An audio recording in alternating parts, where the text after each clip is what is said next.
with only one out. The one out being a sacrifice by Hayes, who was now at bat earlier in the inning. Infield still playing back as Jackie takes the first pitch for a strike over the heart of the plate, way high.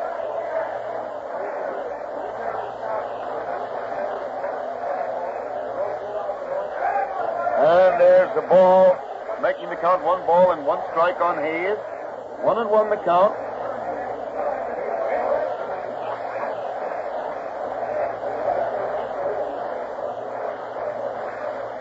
Bryant winds up, throws again. Jackie swings in a high bounder.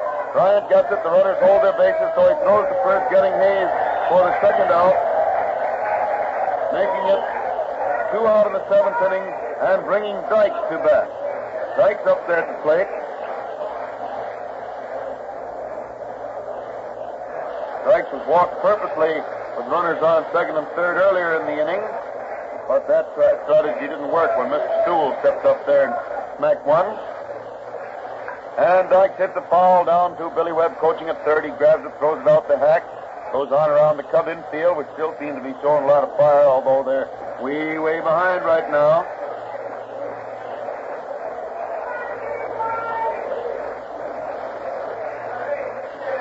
Winds up, throws again, and Dykes takes a slow one, the curve ball wide for ball 1, and the count is 1 ball and 1 strike. 1-1 the count.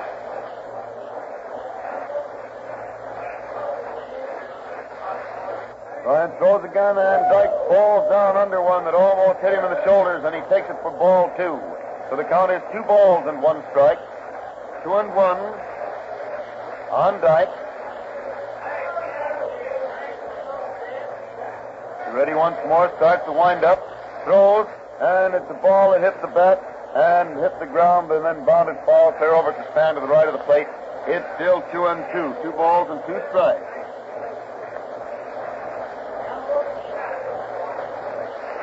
Bryant waits there, rubbing up that ball pretty carefully. Finally starts his wind-up and throws, and Dykes... Dykes did the same thing that time he did before, and he looked at the bat, and he looked at the plate, and he said, I couldn't do it again if I tried. He starts to swing, and then as he pulls back, he doesn't pull back quick enough. The ball hits the bat and bounds down onto the plate, and then caroms clear over to the right against the stand. 2-2, and there's ball 3. It's inside across the waist to make it 3 balls and 2 strikes on Jimmy Dykes. 3-2 the count.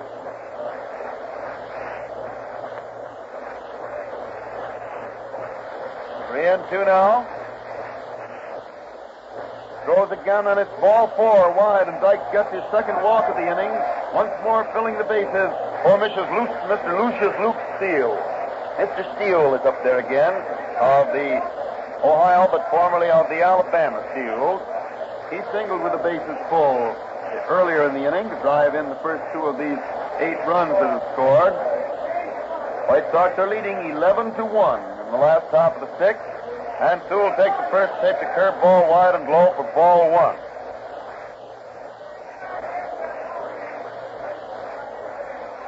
Waits there again, has the sign. He's winding up.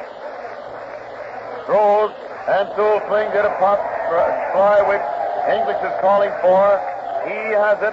It's 3 out, and they finally retire the side. And, of course, the White Sox fans come up with a big howl because they've been waiting for this all year. In fact, for several years. Very several. In the last half of the 6th inning, there were 8 runs. Let's see, 1, 2, 3, 4, 5, 2 errors, and 3.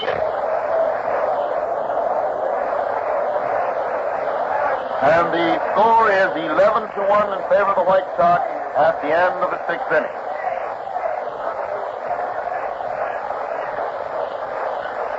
First man at bat for the Cubs in the 7th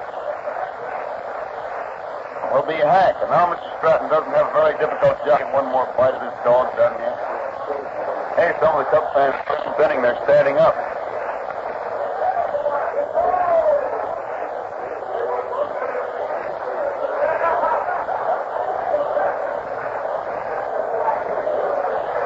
This isn't a hot dog now. It's an ice dog.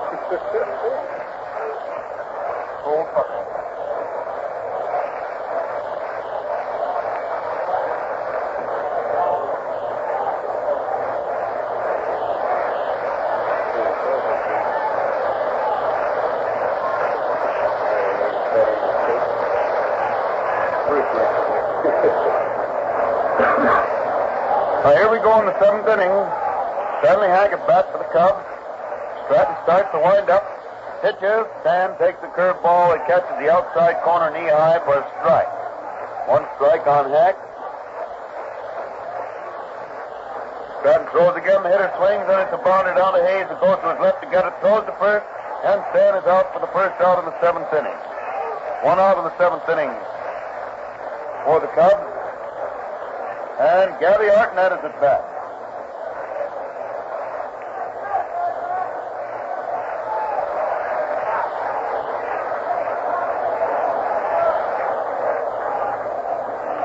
Gabby takes the first one for a strike. It's over the heart of the plate, but down just about knee high, not much more than that. One strike. And he hits the next one, a beauty down past third base, going on down with Radcliffe tearing over for it. Gabby makes the turn, but stops at first, goes back there when the throw comes in from Radcliffe. Gabby, as we've mentioned, is no particular gazelle on his feet. And while most fellas might have had a double on that, Gabby played it safe. I mean, after all, you crouch around behind that plate as many years as he has, and you won't be doing much gazelling either. Allen is going out there to run now in place of Hartnett. Allen running for Hartnett.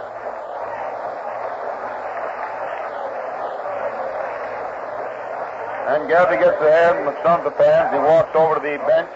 And Gill steps up there taking the first pitch over the plate, but too low, and it's ball one. One ball called.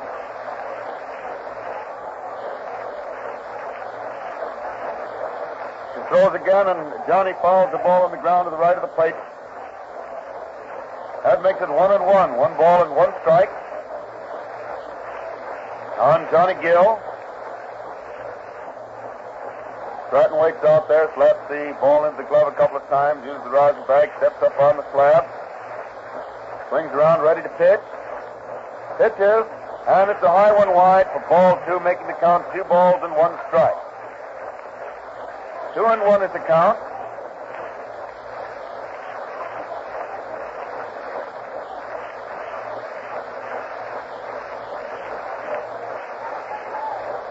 He's ready out there again. He throws, and Gill hits a long drive away out to deep right field, but it's foul. Foul against the right field wall. Wouldn't have gone in, but it was outside by several feet. And it's 2 balls and 2 strikes on Gill.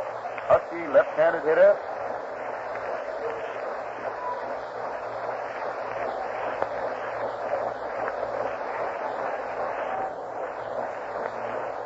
Stratton used the rosin bag, has another ball to pitch. He's ready once again, swings around as he gets the sign. And pitches, and Gill swings, hit a pop foul to the left of the plate. Sewell is over there waiting for it, has it, and it's 2 out of the 7th inning.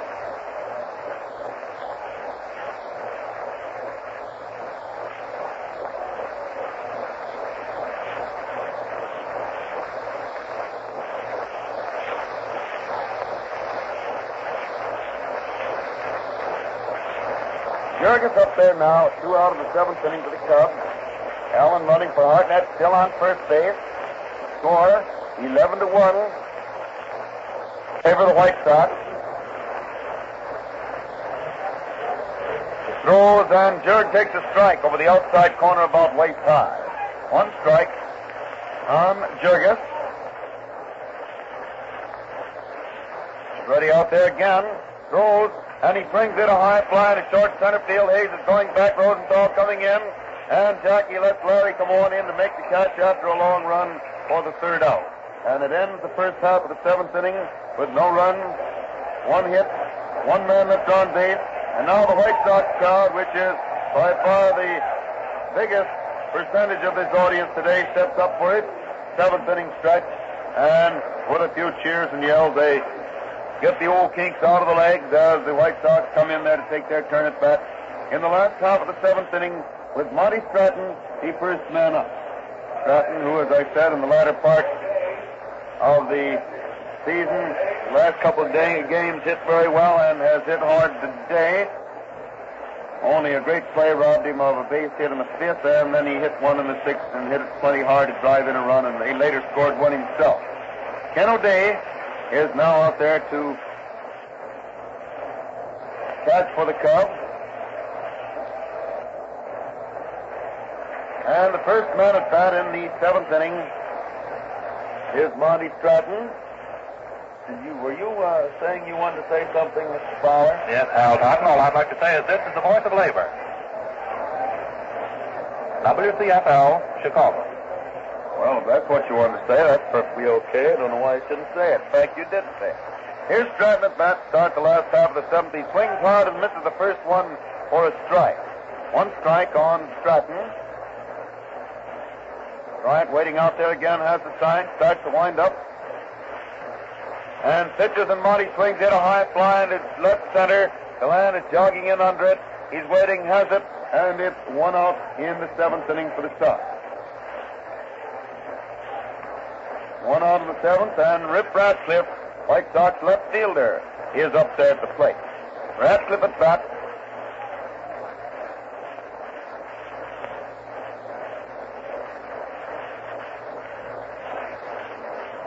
Winds up, throws the first one, and the Ripper takes a wide one across the waist for ball one.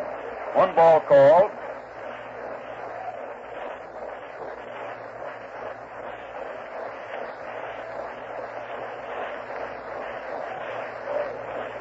It's ready once more, winds up again, throws, and it's a strike over the outside corner above the knees, so the count is 1 ball and 1 strike on Ratcliffe. 1-1 the count. Bryant again taking that swinging wind-up. Throws a slow one, which Rip lets float wide and low, a curve ball for ball 2.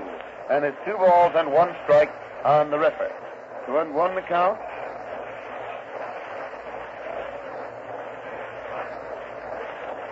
He winds up, throws again for ball 3 wide across the waist. And it's 3 balls and 1 strike on Ratcliffe. 3-1.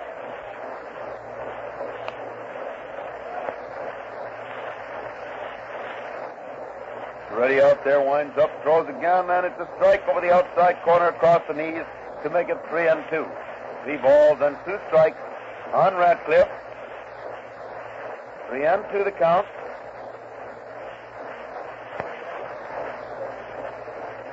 He swings again to hit a bounder. English is in front of it, gets it, throws the first, and it's 2 out in the seventh inning.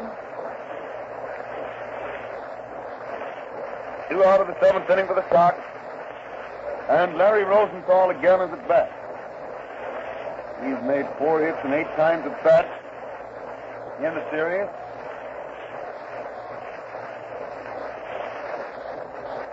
Appling has 4 hits and 6 times at bat, so he's now the league leader, the series leading hitter. And here's the first pitch to Rosenthal. It takes a wide one across the waist for a strike. Caught the outside corner at that. No, it was a ball. I looked at the board. I didn't see the umpire's hand go up, and the board showed a strike. But they changed it to a ball. So it's ball 1. And there's ball 2 wide across the waist, making it 2-0. 2 balls and no strikes on Rosenthal.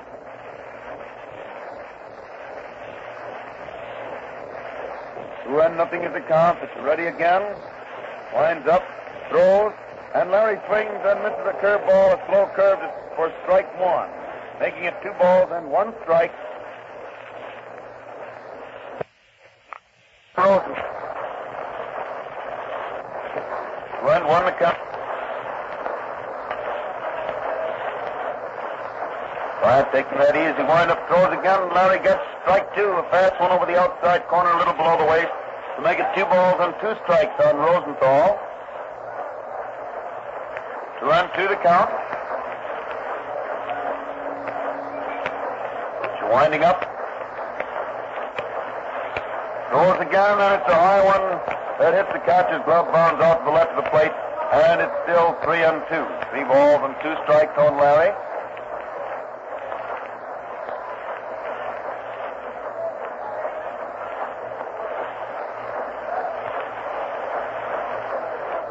And 2 is the count with the pitcher ready once more. He starts to wind up again.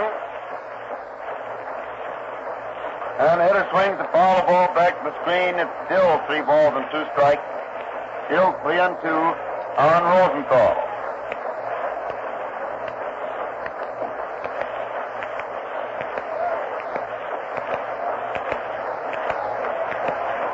Three and 2 with the pitcher ready once more.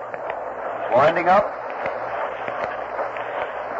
And he pitches for ball 4. Lowry gets the base on balls. Puts him on first base with 2 outs in the 7th inning, and Mule Haas is at bat. Haas up there at the plate.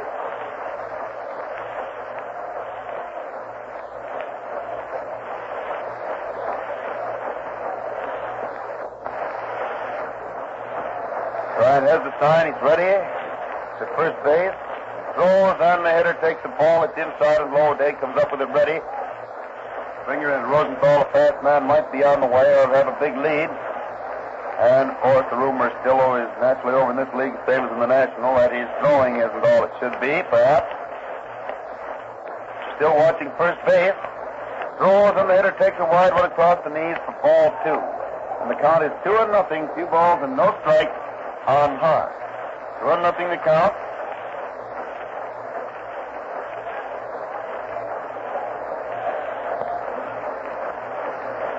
There's a sign out there again. And pitches, and it's ball 3. Well, it's wide across the waist. Now Day suddenly looks at the ball, asks for another one, and without further ado, umpire Ormsby hands it to him, throwing the other one out and over to the Sox bench without even examining it, and the count is 3-0. 3 balls and no strikes.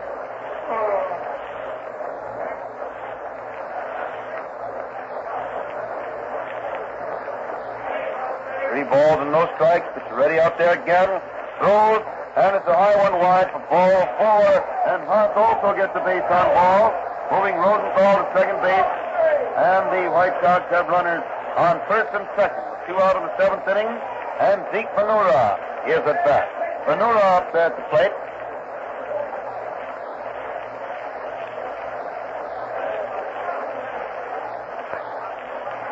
Out there, wipes his hands dry, swings around the flat.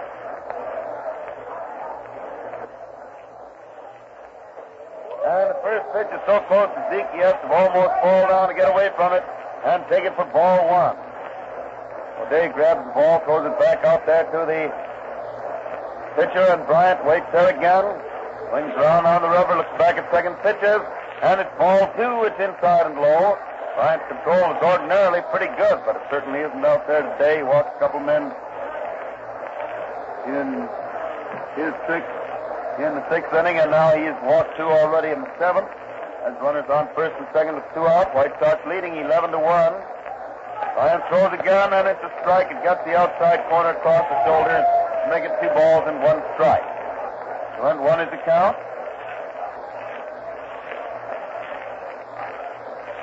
And Zeke swings in a high fly, foul to the right of the plate. O'Day's jogging down there, calling for the ball. Has it, and it's 3 outs, ending the 7th inning.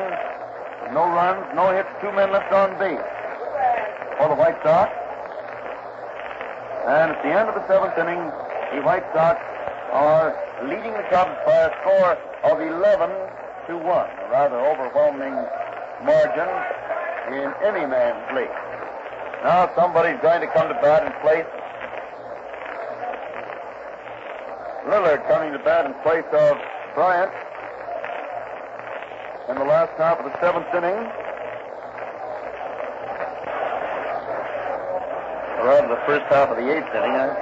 Still, it's hard to figure a Chicago team is up to start an inning. I don't know. When you talk about Cubs or White Sox, you always figure them the second team at bat.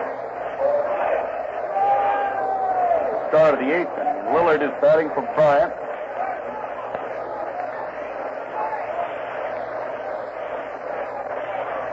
Right-handed hitter steps up there to the plate.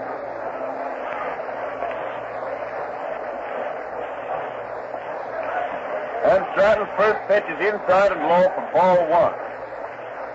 1 ball called. Lonnie winds up again, throws, and the hitter takes a strike over the inside corner waist high. And the count is 1 ball and 1 strike on Lillard. 1-1 the count. Ball 2, a curveball very wide and low, runs the count 2-1. 2 balls and 1 strike.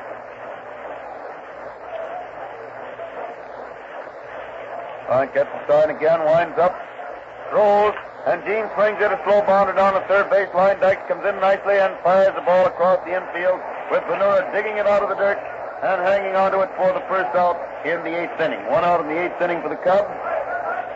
And Augie Galland, leadoff man and center fielder, steps up there to the plate. Galland at bat.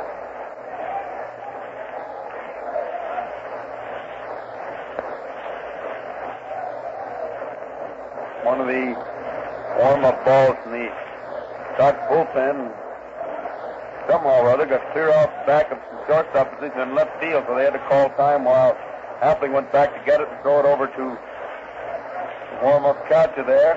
Now Galland watches the first pitch come over the outside corner a little above the knees for strike one. One strike to count. He winds up again, throws, and it's a slow one that slips inside and low for ball one. Make the count 1 ball and 1 strike on Galland. 1-1 the count.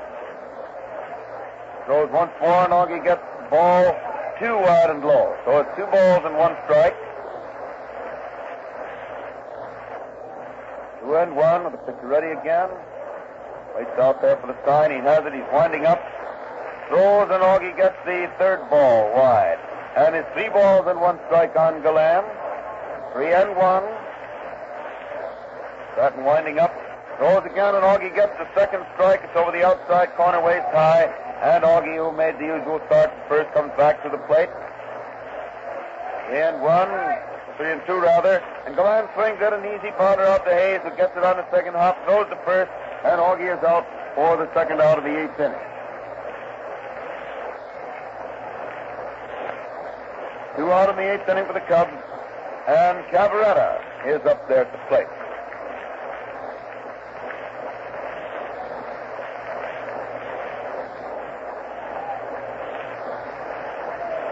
Cavaretta swings and drives the ball into center field for another base hit. His 2nd hit of the game. And it puts Phil on first base with 2 out in the 8th inning. And Woody English up there. Woody, who replaced Billy Herman after Herman was hit in the right arm or wrist with a pitch ball.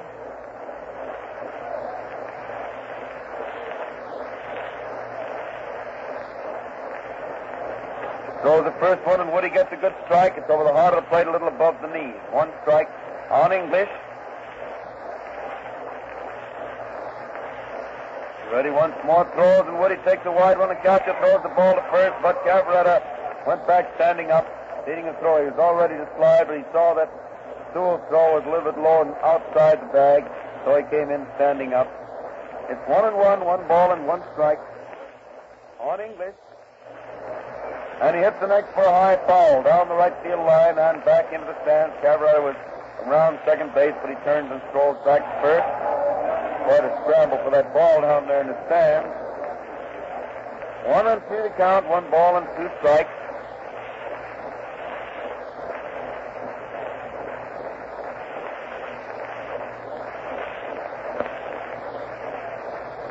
And Woody started for the next one, but stopped and pulled back to take it inside across the waist for the 2nd ball. That makes it 2 balls and 2 strikes on Woody English. The bat for the Cubs in the 8th inning with 2 outs. Cavaretta on first base. White Sox leading 11-1. Stratton ready again, throws, and it's ball 3 high and inside. Run the count to 3-2 on Ellie. 3 balls and 2 strikes.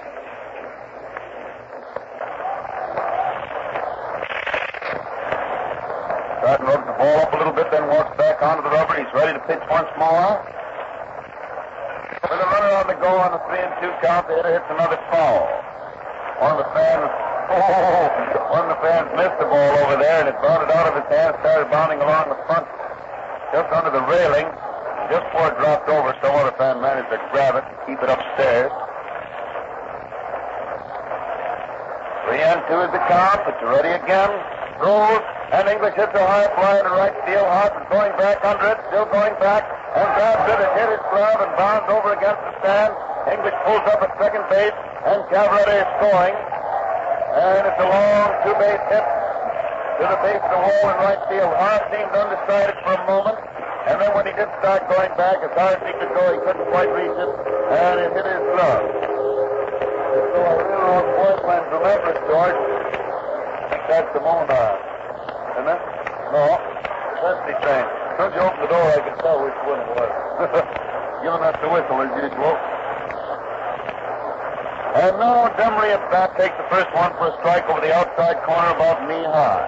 One strike count. Score now 11-2 in favor of the White Sox.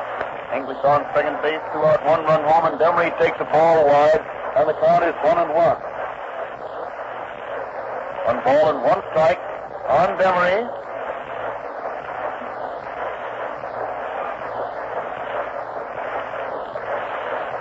Side swings around, ready once more, throws, and Frank hits a pop fly out.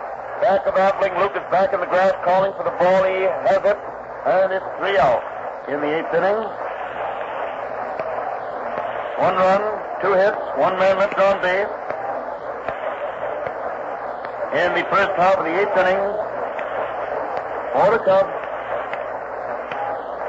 And going into the last half of the 8th, the score is 11-2 in favor of the White Sox. Charlie Root, batter and right-hander of the Cubs, is walking in to resume the pitching chores, and Charlie Grimm is waiting out there. Charlie gets a hand from the fans as he's announced.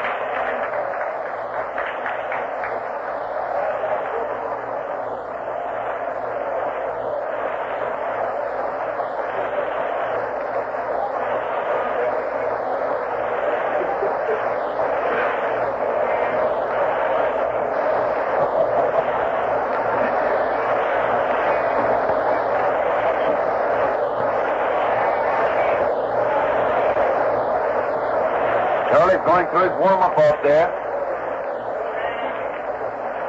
With Appling standing over here with his hand on his hip and leaning on the bat watching him. He'll be the first man to face him. This is by far not Charlie Root's first City Series game. Charlie finishes the warm-up and Luke steps up there to the plate.